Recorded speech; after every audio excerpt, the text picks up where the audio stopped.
Welcome to Banyen Books, Branches of Wisdom, celebrating the joy of bright ideas and heartful lifelong learning. Branches of Wisdom is a series of intimate conversations with the world's most influential authors and visionaries. We explore spirituality and the human mind, ecology and culture. Most episodes are recorded with a live audience. You can join our live events and submit questions to your favorite guests. Check out our upcoming schedule at banyen.com. Since 1970, Banyen Books has been a rich oasis at the crossroads of wisdom and philosophy, offering resources for humanity's evolving paths. We're a locally owned, independent bookstore in the heart of Vancouver's Kitsilano neighborhood. Visit us in person or shop online at banyen.com. Please subscribe, follow, like, and leave your reviews for the podcast. And now, enjoy.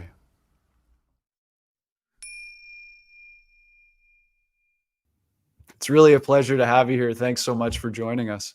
Well, I had nothing else to do this evening.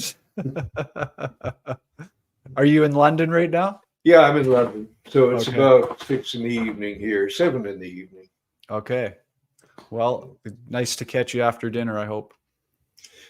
No, we'll eat later. Oh, okay. Okay. Now, I'm wondering if we can start. You wrote Climate Wars in 2008 on global warming, and I'm wondering, since then, what has changed in the world that prompted you to enter the discussion again? Well, very little has changed, which is why I just wrote another book about it.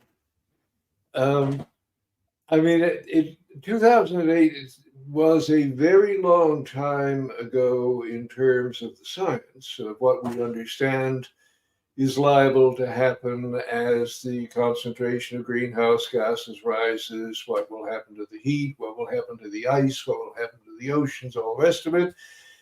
Almost nothing has changed in terms of what we're doing about it, which is very little.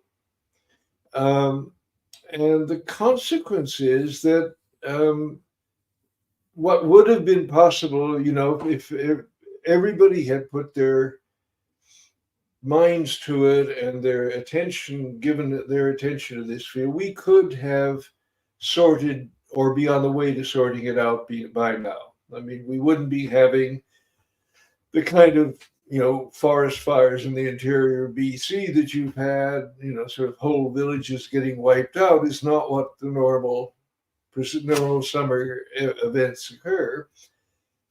So basically 15 wasted years or 16 wasted years, we're still increasing the amount of carbon dioxide in the atmosphere. We haven't even diminished the amount extra we put in each year. In fact, it's gone up a little bit. And the consequence is that, when I first started worrying about this, which was about the same time as everybody else, sort of early 90s, when they were sort of creating the first climate treaty and all the rest of it, in 1990, the amount of greenhouse gases, carbon dioxide equivalents, so carbon dioxide, nitrous oxide, all the rest of it, the amount in the atmosphere was 350 parts per million. It's 425 and counting now. And the drop dead level, where you lose control of the climate and basically you're at its mercy, is 450. And we're adding 2.4 parts per million every year. So we'll add another 25 in 10 years.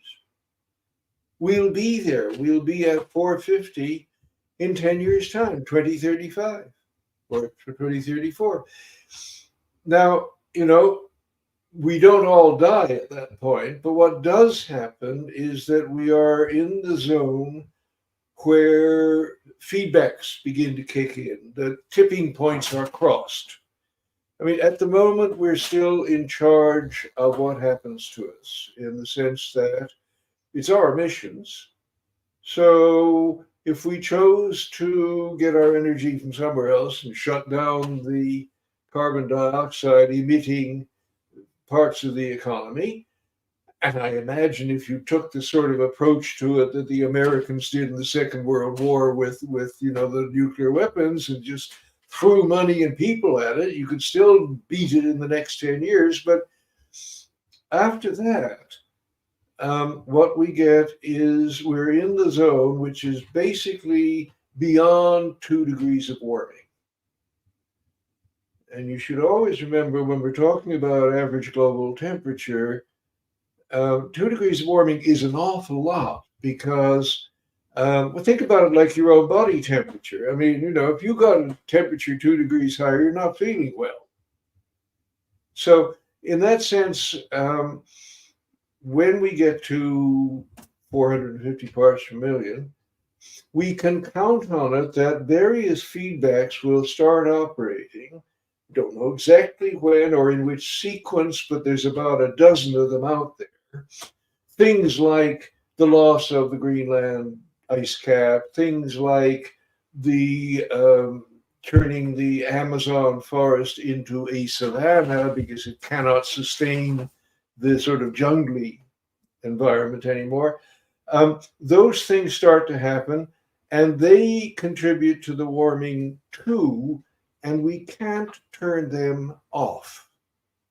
I mean, that's why the 450 parts per million at our current rate 10 years from now is the deadline after which we lose control. We are at the mercy of events that we can't turn off, can no longer avoid simply by cutting our emissions.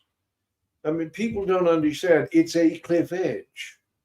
You don't know how fast you're going to fall or how far you're going to fall, but you're going to be falling after that.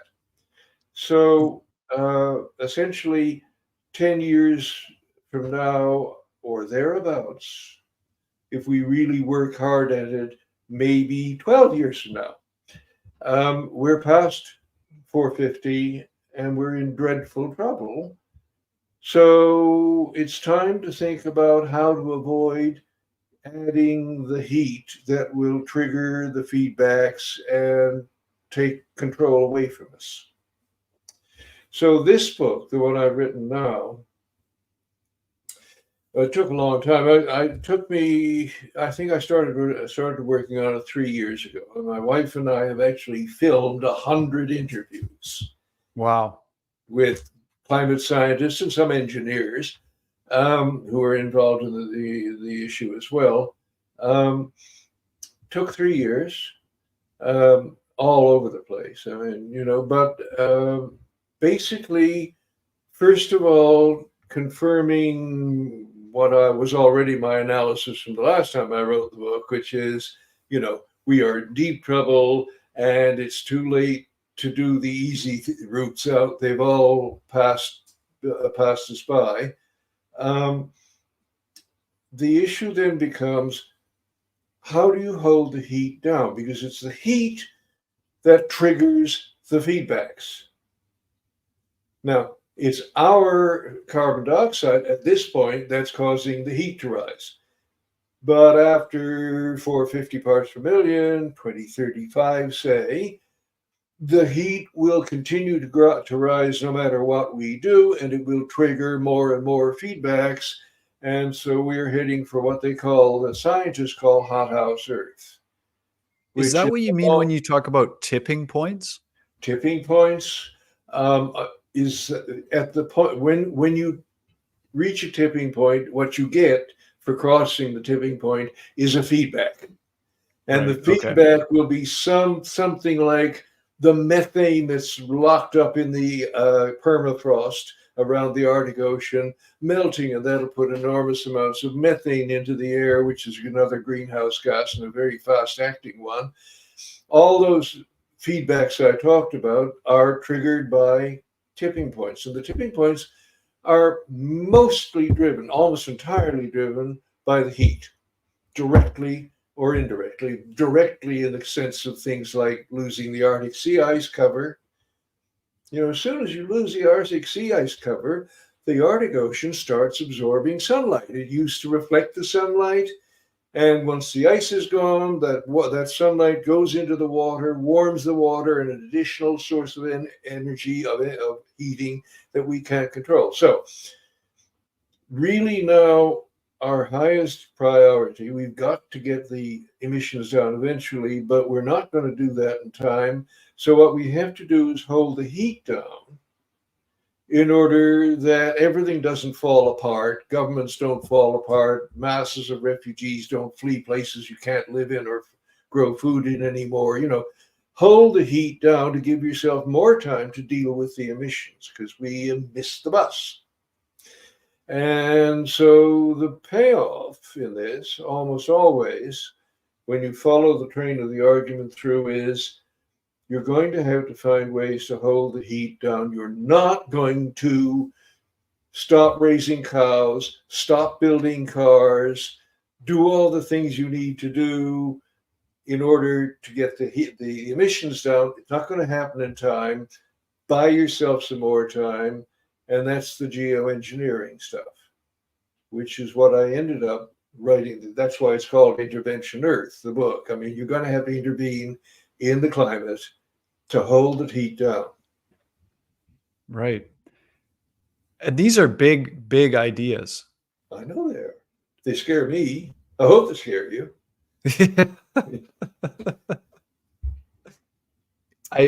Can you give our audience a bit of an understanding on what geoengineering really is and some of the possible modes of implementing it?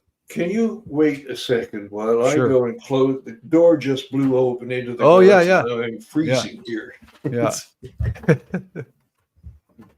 A reminder to our live audience, we're going to take questions for Gwynne towards the last 15 minutes of our discussion today. So go ahead and type those in anytime in the chat there in the comments field, and we'll get to as many of those questions as we can. Yeah, I was just letting our audience know to go ahead and type in their questions for you, and we'll get to those in a little bit. Sure. Yeah. And so, what are the ways you might hold the heat down is the question. Geoengineer your way out of this. Win time. You don't geoengineer your way out of it. You got to cut the emissions eventually to get out of it. But if you haven't done that in time and the heat is going to get you, then you got to geoengineer. Right. This is really key. Maybe we can just summarize that so our audience really gets it. The number one thing is we have to completely eliminate this greenhouse gas emissions, correct? Absolutely. Well, and then also that is a two-stage process. The first thing you got to do is to stop your emissions. Okay, so net zero, that's when they say net zero, that's what they're talking about. So that, somehow magically the cows don't burp up methane anymore. Somehow all the vehicles are electric and all the electricity is coming from green sources. Somehow or other, we found a way to fuel airplanes and they're still flying, but they're not putting out carbon dioxide. And a dozen, or in fact 100 other things have been solved. So net zero, that's stage one. I mean, we're currently hoping to do that by 2050, which is really, really late. And then stage two, which will take the rest of your grandchildren's lives, is getting, if you want your old climate back, taking a lot of carbon dioxide out of the atmosphere. Right. Which is actually only the first machines that would do that are now being built sort of as pilot plants just this year. So we're way behind. Right.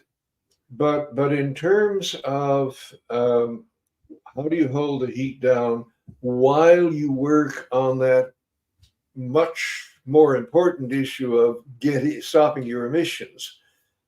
But you got to hold the heat down or your civilization falls apart and you can't deal with anything.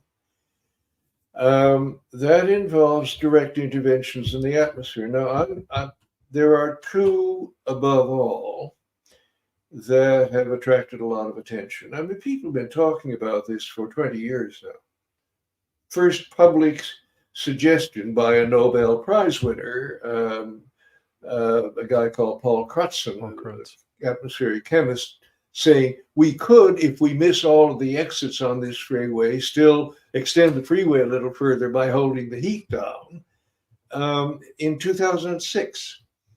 I mean, they practically lynched him for saying it because it was that unpopular, but that was what he said. And the way of doing it that he suggested then is still the leading candidate, which is you put sulfur dioxide. It's a noxious gas. In large quantities, it could kill you.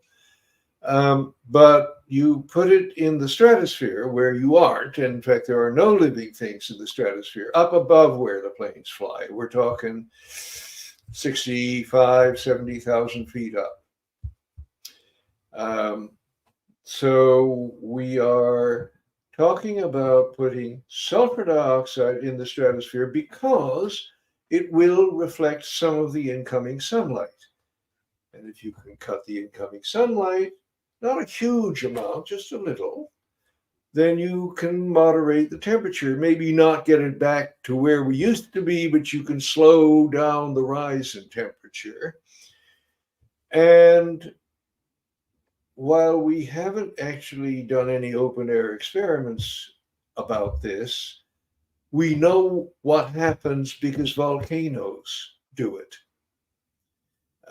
Big volcanoes, they have to be big enough to really explode because they've got to boost this. They do put out sulfur dioxide gas in huge quantities, but to get it up into the stratosphere where it will actually harm no living things, because there aren't any there, but also if you get it in the stratosphere, it'll stay there a long time because there's no rain, there's no weather in the stratosphere. It won't rain out. It'll stay there a year or two. So it's feasible. We know that when volcanoes do this, you do get global cooling. The last big volcano that did it was the Philippines, Mount Pinatubo, 1991. And it was a big one. It exploded and killed a lot of people and put 17 million tons of sulfur dioxide into the stratosphere. And nobody died in the stratosphere, and nobody died any distance from Mount Pinatubo, but it did lower the average global temperature by an average over 2 years of half a degree, a full degree at the beginning, and then as it gradually sifts down, sort of a year in, you're half a degree of cooling, 2 years in, there's no cooling effect anymore. All the sulfur dioxides come out. But that's a significant amount of cooling in the context of what we're talking about, isn't it? Very significant amount. I mean, the total warming we have done right now, since we built the first campfire and cut down the first trees, has given us about 2.5 degrees of warming. The total amount since the Industrial Revolution, last 200 years, accounts for about 1.5 degrees of that. So there was about 10,000 years when we put a degree in, and then we got oil and gas and coal, and over 200 years we put another 1.5 degrees of warming in. That's where we are right now. People tend not to pay attention to the old warming, or the very gradual warming. So, we're talking about 1.5 degrees of warming due to our activities since we industrialized. I know this might be a little bit of a digression, Gwynne, but I know people often are wondering about, okay, there's natural warming that happens in the Earth's cycles. What's the relationship between that, like the relative relationship of natural warming versus how the acceleration caused by human industry? It's the way it works is like this, and it's quite interesting. And some of these numbers are quite new because they've been trying to figure out what actually happened when we came out of the last major glaciation. How cold was it then? We know how warm it is now, but if you want to know how much how much it warmed, you got to know the start point as well as the end point.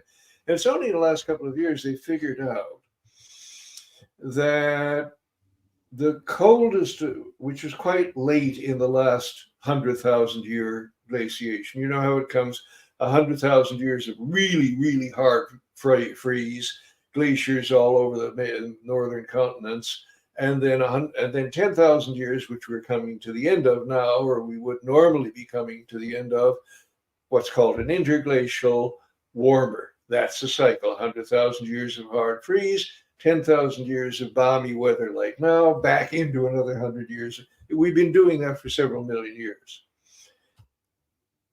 What was driving that huge jump from the ice, the glaciers over most of Canada to suddenly 10,000 years ago, no glaciers in Canada? And in the speed, it was fast. It was about 1,000 years. And the answer is, it was natural warming from the sun, because we have an orbit is not completely circular. And there are various cycles, but basically the way it works out, the amount of solar radiation we get drops in a cycle about every 100,000 years, and or rather stays in one place for 100,000 years and then gets to a different place where it's warmer for 10,000 years, and you get this interglacial. Wow, so it's about the way the orbit that we orbit the sun. Oh, okay. But the actual amount coming from the sun to trigger this process will only give you 1 degree of warming. All the rest is feedbacks. All the rest is things happening on planet Earth triggered by that 1 degree of warming.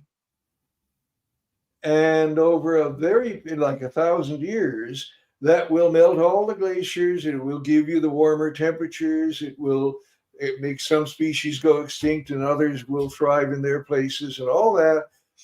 That is all driven by 1 degree of warming from the sun, which has enough impact on Earth to give you another 5 or 6 degrees of warming from things like the glaciers melt, the ground is no longer covered with reflective ice, and the trees grow on it, and they're green, and they absorb heat instead of bouncing it back into space.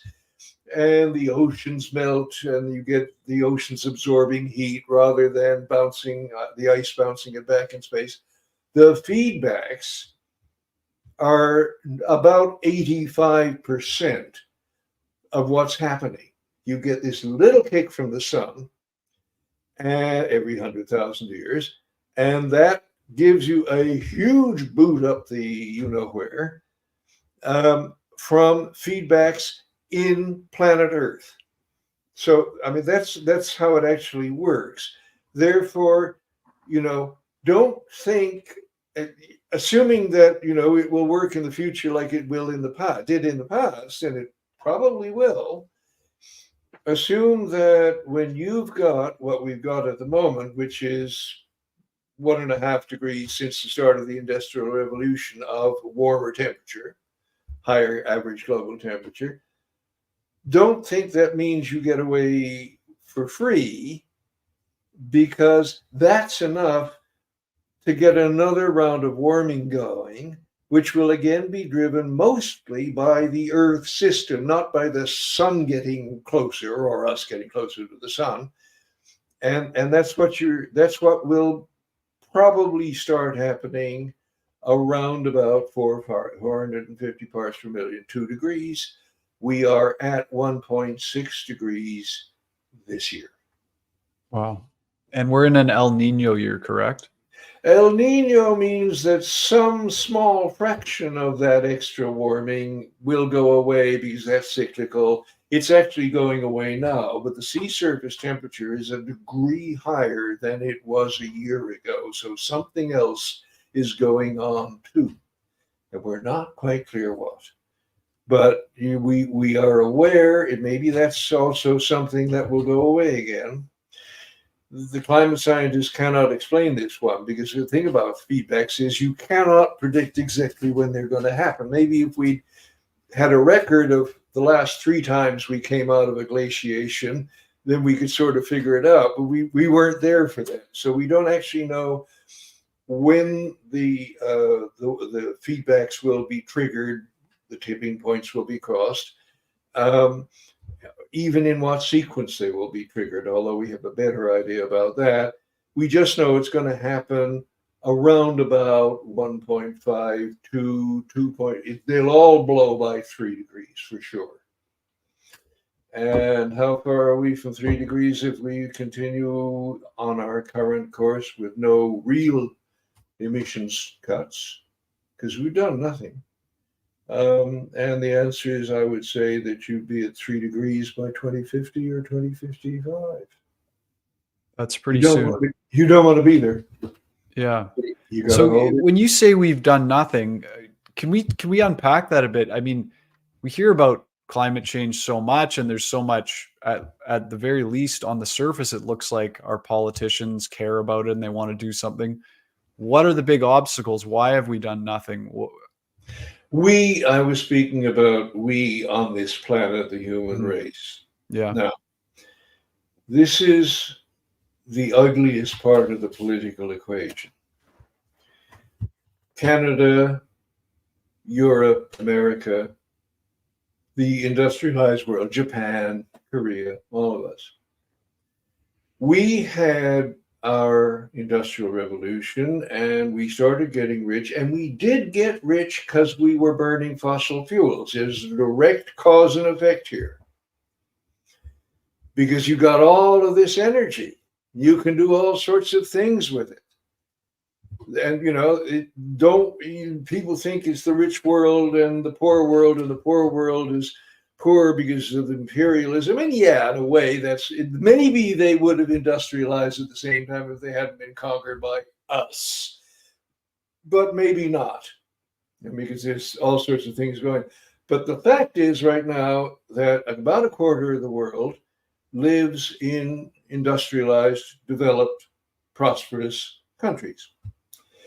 The other 3/4 of the human race, 6 billion people, live in countries that are still poor, and they don't want to stay poor.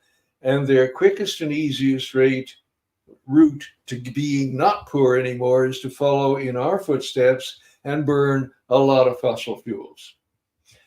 And they've got a lot of fossil fuels, especially the big countries in Asia, which are now finally moving into full-scale development, industrialization. China and India and Indonesia all have huge coal fields.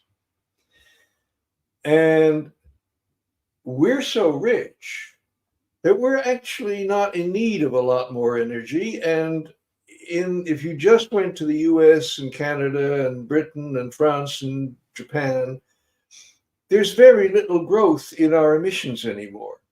We're not really cutting them, but we've at least stopped growing them. If you go to China or India or Nigeria or Brazil or Indonesia, big countries, big populations, lots of coal, they are putting out enormous amounts of carbon dioxide. Now, that's where the growth comes from. People tend not to say it because it sounds too much like blaming them, right, for doing now what our ancestors did back then. I'm not mentioning it so we can shift the blame, but I am saying we have to find a way for them to get rich, like us, without doing it the way we did it, because the climate won't take that. The conclusion, everybody in the trade, meaning anybody who's involved in diplomacy, in international relations, knows this, but it's really hard to explain to the public.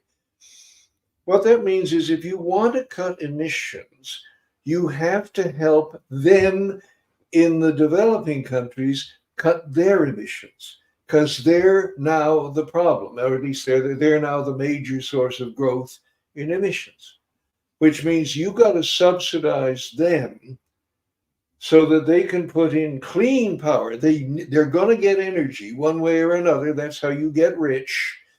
But they've got to, in order to get energy from solar or wind or nuclear or anything that doesn't emit greenhouse gases, you're going to have to subsidize them because it's cheaper for them to just burn coal, and they're poor.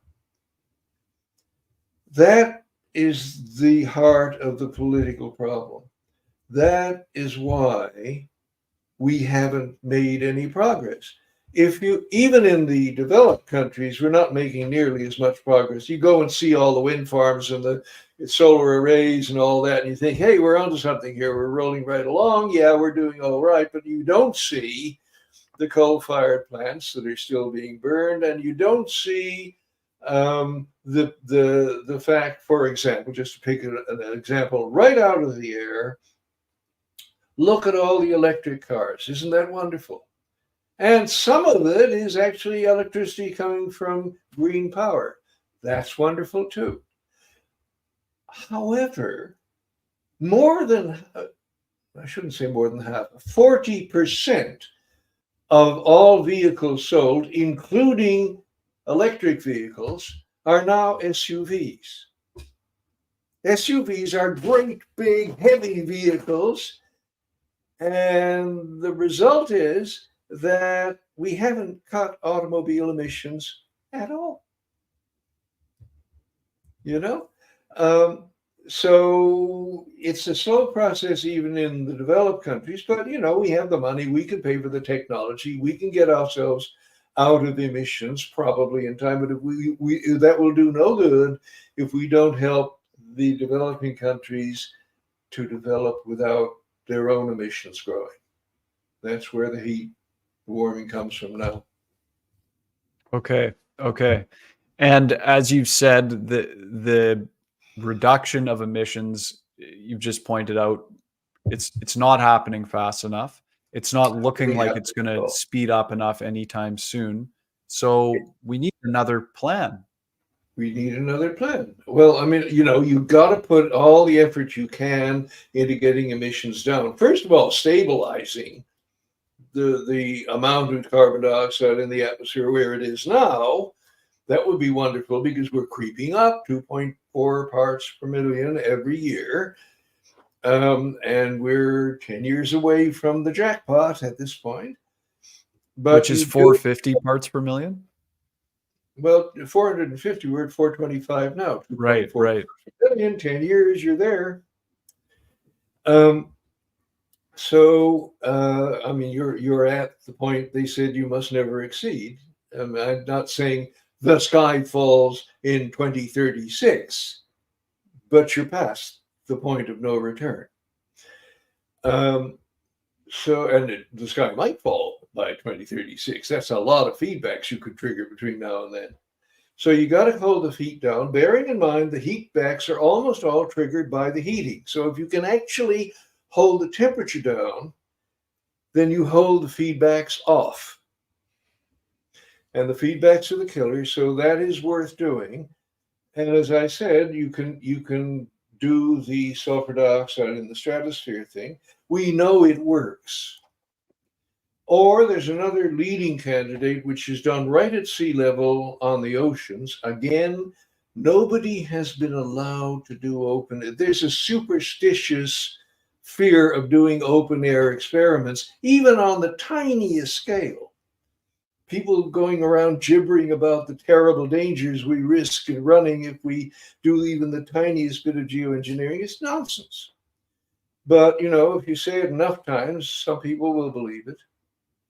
Anyway, so the sea level one involves essentially, people talk about spraying seawater, but it's not spraying. It's a fine mist of tiny droplets of seawater that you just sort of lay on the surface of the ocean from sort of wind-powered, unmanned, satellite-directed boats, sort of the size of a smaller than a Russian yacht, you know, that sort of thing. And they cruise around the oceans, staying out of the seaways, the sea lanes, and basically they put this little spray out, and it's seawater, so little bits of tiny fragments of salt go up into these clouds, and they make more uh, particles of seawater in the clouds. So they thicken the clouds up, and the thicker clouds at sea level or just above it also reflect incoming sunlight. Wow. So you can do it at sea level or you can do it in the stratosphere, and get yourself enough warming to avoid triggering all those feedbacks, which you really want to do. That's what's called marine cloud brightening, correct? Marine cloud brightening. The one in the stratosphere is called stratospheric aerosol injection. They really come up with wonderful words for this. I mean, and those two together, stratospheric aerosol injection, little bits of sulfur dioxide being injected into the stratosphere, and marine cloud brightening are together known as solar radiation management, Okay. SRM, Right. which is the most bureaucrat. So one of the scientists I was interviewing said, it sounds like a bunch of bureaucrats doing it, you know? Solar radiation management. But there you go. So that's really what we've got to get on top of. Okay. So you pointed to a couple minutes ago the resistance, or that, like, it's almost blasphemy to even talk about this. What are the arguments for and against? There must be some possible negative implications. What are they? Well, I'll tell you, there are a number of arguments you will hear all the time. The leading one is that it gives people a bad example. If they think we can hold the temperature down by geoengineering, holding the global temperature down by artificially intervening in the atmosphere, then they will go, oh, well, then I can go on driving my, gasoline fuel car, and I can fly off on holidays, and I can emit as much as you like, because we can just cover that up with a little bit more geoengineering. No, that's wrong. You can't do that. You don't want to spend your life floating on the ocean in a life belt. That's an emergency measure to keep you going while you deal with your emissions. But the idea is that people are so feeble and weak and easily influenced and lazy that if you just let them know, but you see, here I am letting them know, and there's millions of people letting them know, and I haven't seen nobody. I meet people who are lazy, ignorant, don't care about anything all the time, and not one of them has ever said to me, now that I know we can geoengineer our way out of the problem, I'm going to stop worrying about my emissions. Oh, really?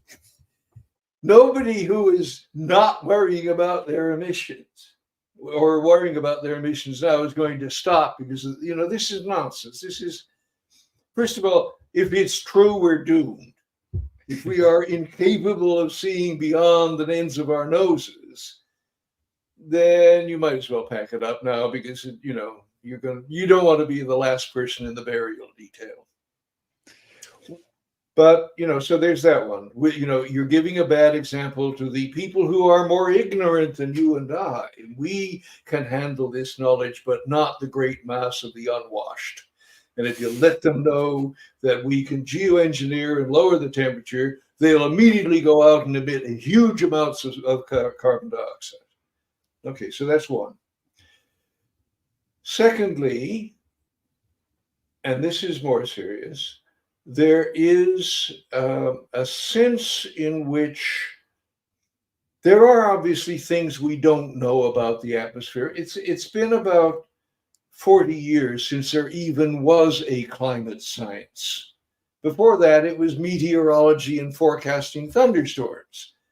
But actually trying to unpack the whole way the atmosphere and the oceans and the mountains interact and the jet stream and all the rest of it, 40 years at a maximum. Even now, I would bet you there's not 1,000 people working on it full time in the world.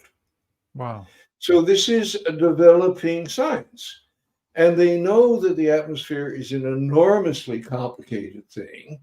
And you probably heard the story about the butterflies' wings beating over Beijing, changing the wind patterns in the North Atlantic 6 months later. That actually, to the best of my knowledge, hasn't happened, or at least I haven't met the butterfly in question. But yes, the knee is joined to the knee bone is joined to the thigh bone somewhere, but not necessarily where you're looking. So that's a real issue. And people would be very much more concerned about it, except that we have the example of the volcanoes doing it. If nobody had ever done this and we were saying, well, we've got this weird chemical here, but it does reflect sunlight, so why don't we just dump a whole bunch of it in the stratosphere and see what happens? I would be very cautious about that. But that's not what we're doing. We're saying, why don't we do something not quite as catastrophically big as 17 million tons of sulfur dioxide into the stratosphere, but we could put some sulfur dioxide into the stratosphere, suck it and see, build it up gradually. Yes, if it turns out to be doing something you don't like, then you will have to wait a little while because, if you stop putting it up there, you'll have to wait, half of it will be gone in a year, all of it will be gone in 2 years, but, it'll take a while. So some people may be very unhappy with you for a while. But on the whole, this is, given the cost of not doing it is possibly total, doing it seems to me a reasonably safe bet. As for the other one, the marine cloud brightening, you can turn that off. Press the button. It's off. Go somewhere else. If the people downwind from where you're doing the marine cloud brightening don't like what's happening to their crops, it's raining too much or too little, or the wind's coming from the wrong direction, go somewhere else. It's a big ocean. So there's a huge hype been built up about what a decisive and dangerous step it would be to start geoengineering. But actually, I interviewed a guy in BC, over on the island, University of Victoria, a climate scientist, who very recently, towards the end of my 3-year jaunt, who basically said, if we ever started geoengineering, the problem would be that we would not be sure if it was having any effect for the first 5 years. Because the climate is so chaotic anyway. It goes this way, it goes that way, it goes the other way, that, how do you attribute some of the behaviors of the climate to the modest amount of sulfur dioxide you put up there? Over 5 years, the trend line will become clear, and you know that you're doing some good or doing some bad, but probably the former. But it's not like you start doing this and suddenly the skies darken and the temperature drops and all. No, it's a minor or a very gradual and never very big intervention compared to what a volcano would do. So, I think it's been built up into a problem that, could be a real killer. And I don't see that. Neither of those techniques. And then, quite recently, I met a guy who he's not, basically he worked for the Jet Propulsion Laboratory, JPL, at Caltech, the American. the technical institute attached to University of California. And JPL is the Jet Propulsion Laboratory. Name dates back to the 1950s, but it does an awful lot of science work, particularly with other planets. And his job was to look at the surface of other planets and figure out what they were made of. And a huge amount of that is figuring out what they are reflecting, how much of it they are reflecting of incoming sunlight. So when he retired, he thought, I should look at the problem of incoming sunlight. And off he went, all on his own, no budget to speak of, and attacked the problem of, well, we haven't done any of the outdoor testing. I think it'll be fine, but we haven't actually done it.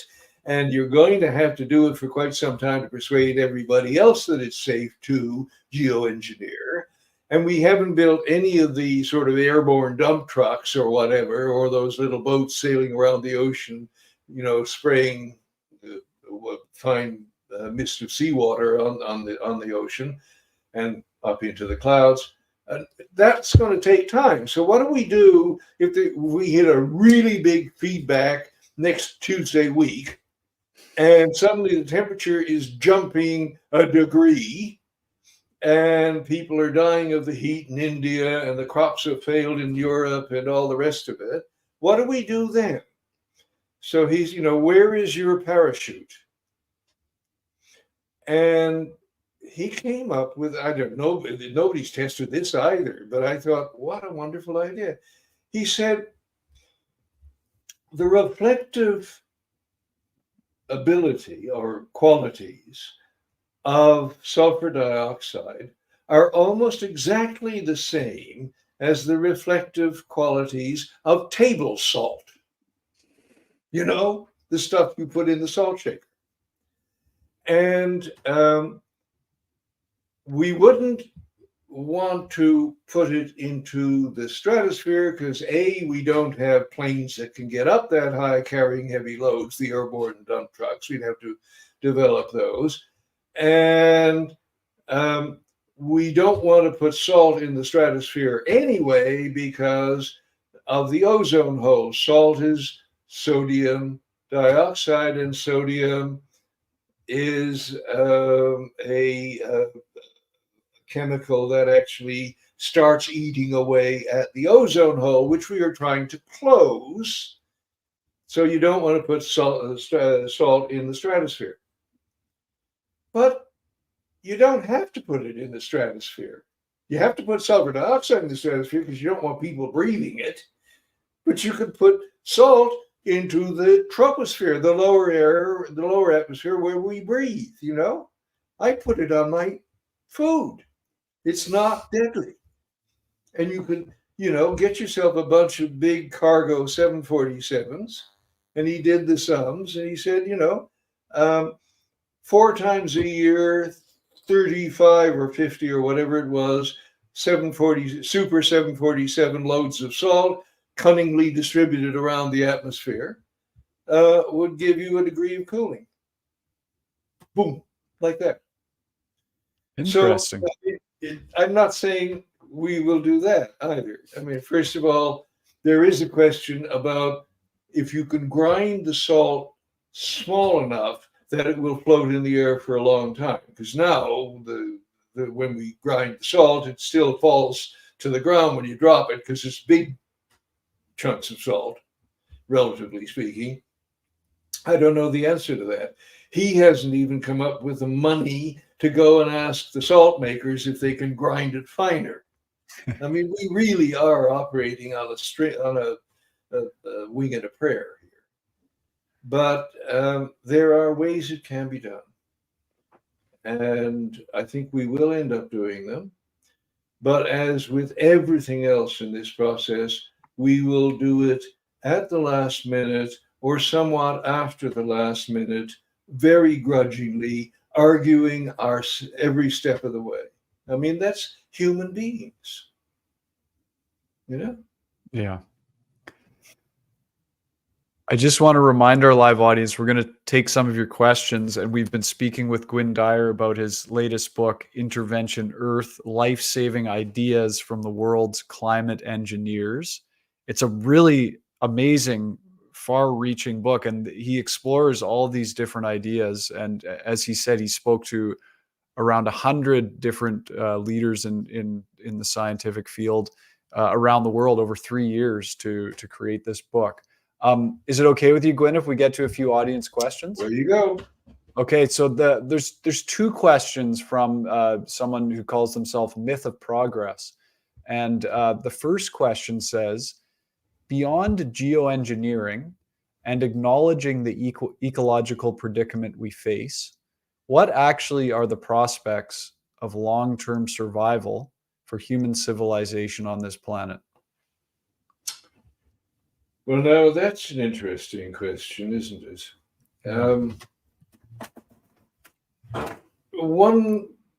I've had a number of conversations with people about this because when you're working at this particular subject, it comes up a lot, you know, and you get all sorts of answers, and the answers are mostly driven by whether you're a glass half full or a glass half empty kind of guy. You know, I mean, and I recognize that I'm more or less glass half full, but I'm married to a woman who definitely is glass half empty. So, you know, and that shapes your answer to some extent. But there are reasons to believe that some, not necessarily all emerging civilizations, and I am assuming that in a universe of a gazillion stars, and most stars have planets, quite a lot of planets, once in a while life emerges, maybe almost all the time, maybe only once in a billion planets, but that's still a gazillion planets. And on 1 in a million of them, civilization arises. Or maybe all of them. I mean, you know, it's a slight diversion, but there is a story of a fellow climate scientist who actually went to look at what's called it's a big jump in the global temperature about 40 to 50 million years ago. And a sudden jump, rather resembling what you would leave in the geological record now if we wiped ourselves out. Sudden jump, and then a big dieback in land life and all the rest of it, and a very, very rapid rise in temperature like what we've done, and then a long time to come back down.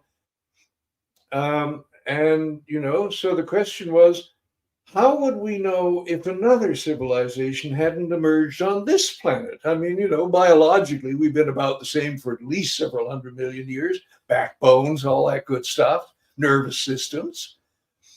So maybe one emerged 50 million years ago and did itself in rapid order and left no trace. There's not going to be any physical artifacts after 50 million years. The planet repaves itself every few million years. And, you know, in the end came up with no good answer, but an interesting question to pursue. So, okay, lots of civilizations will emerge, have emerged, are emerging right now in a universe which has 2 and 20 zeros after it number of planets. Okay. Where are they all? Fermi's famous question, you know, if they're emerging all over the place, where the hell are they?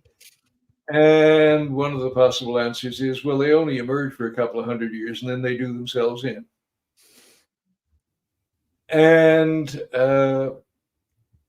I don't think that's a sufficient answer. First of all, you have no idea you know, how big the universe really is. I mean, Where are they all? And the answer is not in this galaxy, but maybe 3 galaxies over. And you're not going to spot them there. Radio waves don't go that far. Star Trek does not actually go on spreading into space, and eventually somebody else will see the Star Trek movies and films and realize that there's intelligent life here and come and meet us. No. But the likelihood that there is, there are civilizations that go through this, but emerge on the other side, having gone through this kind of crisis. There's a fellow I know, and I'm just trying to remember what his name is here. I can't remember it right now. He's a university professor, an astronomer, and he's at the University of Rochester. I cannot remember his last name. David is his first name, but that doesn't help. And he actually set up a computer program, quite a good one, and he's an astrophysicist, so he knows how to do this sort of thing, in which he set up a program which would assume a civilization emerges and has a sort of fossil fuel equivalent moment when what it's doing starts to alter the planetary climate balance and therefore everything else. And the way the program works, some of the runs in this program, the civilization spots what's happening fairly early, temperature going up, responds fairly early, temperature stops going up after a while, falls back down. There's a 70% population loss in the falling down, but then it levels out and goes on to have a happy future. They got on top of their climate problem and so on. Or you run the same program, but they notice they got a problem early, don't respond. That's us, I think. And so the population goes up, but it actually crashes straight down. Maybe they're not extinct. Maybe it's just Mad Max or, back to hunter-gatherer, but they're not on the graph anymore. And there's a third one, which is they spotted it early, they responded early, they came down in their numbers, but they leveled out and they were doing okay. And then suddenly at the last minute, they crash anyway, because it's nonlinear. The consequences when you act will not necessarily be the ones you intended. And so you can look like you saved yourself and then go down a little bit later because you pushed the climate the wrong way. So but the likelihood in his terms was that when he ran this program 1,000 times, about a third of the time, the civilization survived. Can you take that to the bank? No, you can't. Common sense says that if you're going to find most civilizations running into a problem with the kind of energy use they are getting into and what that does to their planet, some will respond well, some will respond badly, some won't notice it at all. There will be a scatter of results from one civilization to the next. But statistically, if this is not instantaneous and no retreat, no recovery from it is possible, the kind of such situation we're in now, some of them will make it through. Whether we're one of them, no idea. Okay. Yeah, I mean, so many potential scenarios, and we just don't know what will play out.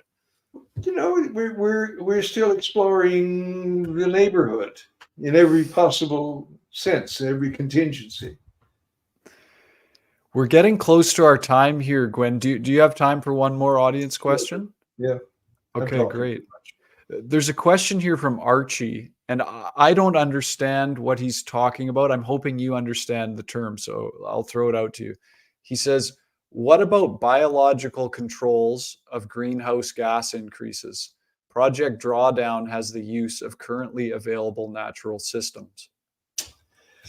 Okay, I understand what he's getting at. The use of biological drawdown is basically planting forests or just get out of the way and let them come back of their own accord. But first of all, you got to take the animals that you're eating off the land or that you're growing food for the animals on. So nothing is easy, but certainly you could sequester is the word they use. You could draw down significant amounts of carbon dioxide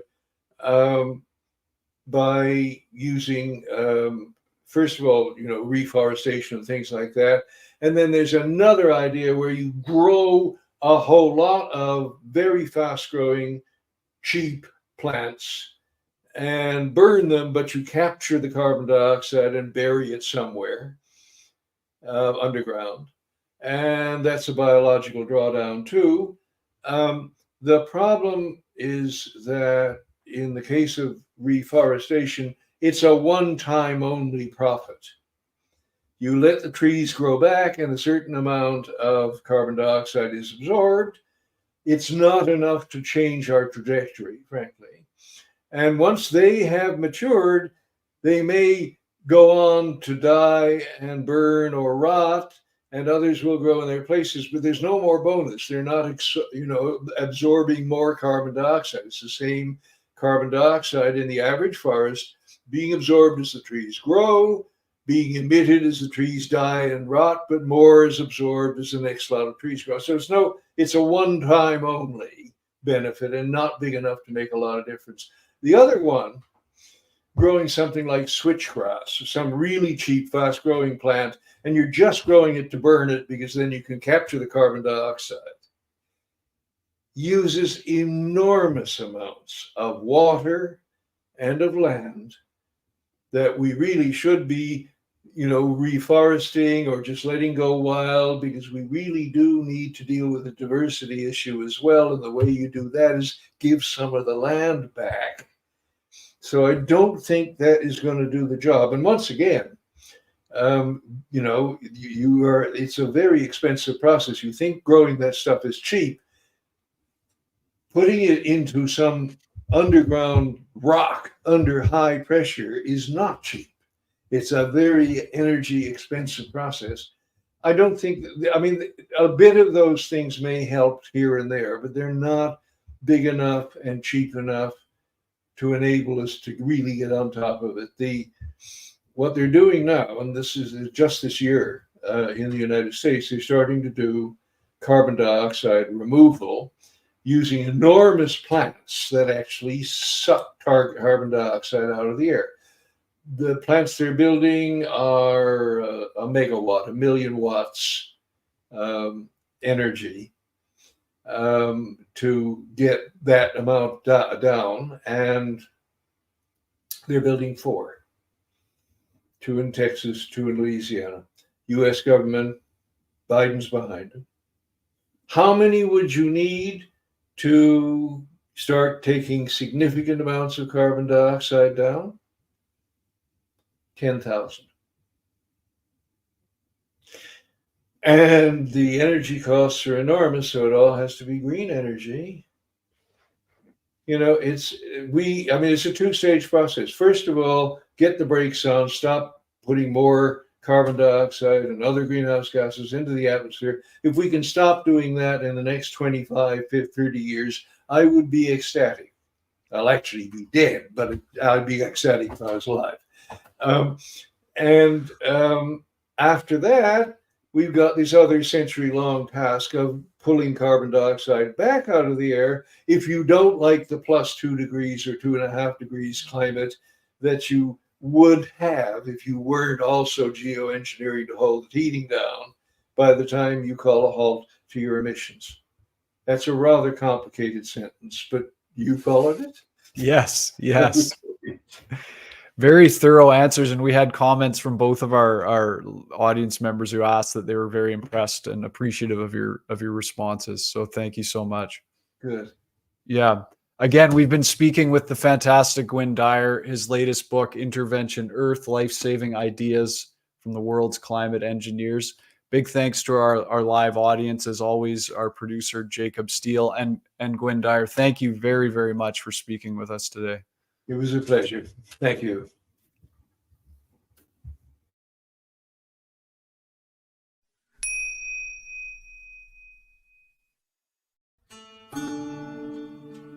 Thanks for joining us for Branches of Wisdom, a podcast of Banyen Books and Sound, Canada's spiritual and healing resource since 1970.